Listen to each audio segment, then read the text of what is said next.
তাইওয়ানের প্রেসিডেন্ট লাই চিংদের সঙ্গে সম্ভাব্য ফোনালাপ ও অস্ত্র বিক্রির আলোচনা নিয়ে সরব ওয়াশিংটন বেইজিং। ডোনাল্ড ট্রাম্পের চাওয়ার পর তীব্র প্রতিক্রিয়া জানিয়েছে বেইজিং। ২০ মে বুধবার ট্রাম্প বলেন, আমি তার সঙ্গে কথা বলব, আমি সবার সঙ্গে কথা বলি, তাইওয়ান ইস্যু নিয়েও কাজ করব।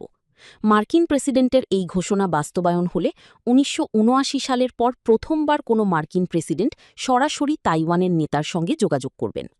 চীন দীর্ঘদিন ধরেই তাইওয়ানকে নিজেদের অংশ দাবি করে আসছে। দেশটির সরকার প্রয়োজনে শক্তি প্রয়োগের হুমকিও দিয়ে রেখেছে। তবে ২০২৪ সালে ক্ষমতায় আসা লাই চিংদে তাইওয়ানের প্রতিরক্ষা শক্তি বাড়াতে বড় ধরনের উদ্যোগ নিয়েছেন। তবে ট্রাম্পের ফোনালাপের আগ্রহ ভালোভাবে নেয়নি চীন। দেশটির পররাষ্ট্র মন্ত্রণালয় বলেছে, যুক্তরাষ্ট্র তাইওয়ানের যে কোনো আনুষ্ঠানিক যোগাযোগ এবং অস্ত্র বিক্রির বিরোধিতা করে চীন।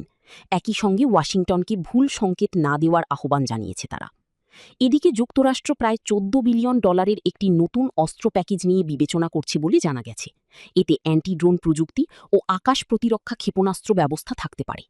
ব্রিটিশ সংবাদমাধ্যম ফিনান্সিয়াল টাইমস জানিয়েছে, এই অস্ত্র চুক্তি নিয়ে ট্রাম্প প্রশাসনের সিদ্ধান্ত না হওয়া পর্যন্ত মার্কিন প্রতিরক্ষা কর্মকর্তাদের চীন সফরও আটকে রেখেছে বেইজিং। ট্রাম্পলাই সম্ভাব্য যোগাযোগ বাস্তবে হলে তা যুক্তরাষ্ট্র চীন সম্পর্কে নতুন উত্তেজনার সূচনা করতে পারে। একই সঙ্গে ইন্দো প্যাসিফিক অঞ্চলের নিরাপত্তা পরিস্থিতিকেও আরও জটিল করে তুলতে পারে। তাইওয়ান বর্তমানে নিরাপত্তার জন্য যুক্তরাষ্ট্রের সহায়তার উপর ব্যাপকভাবে নির্ভরশীল এবং চীনের সম্ভাব্য সামরিক হুমকি মোকাবিলায় নিজেদের প্রতিরক্ষা সক্ষমতা বাড়ানোর চাপের মধ্যে রয়েছে।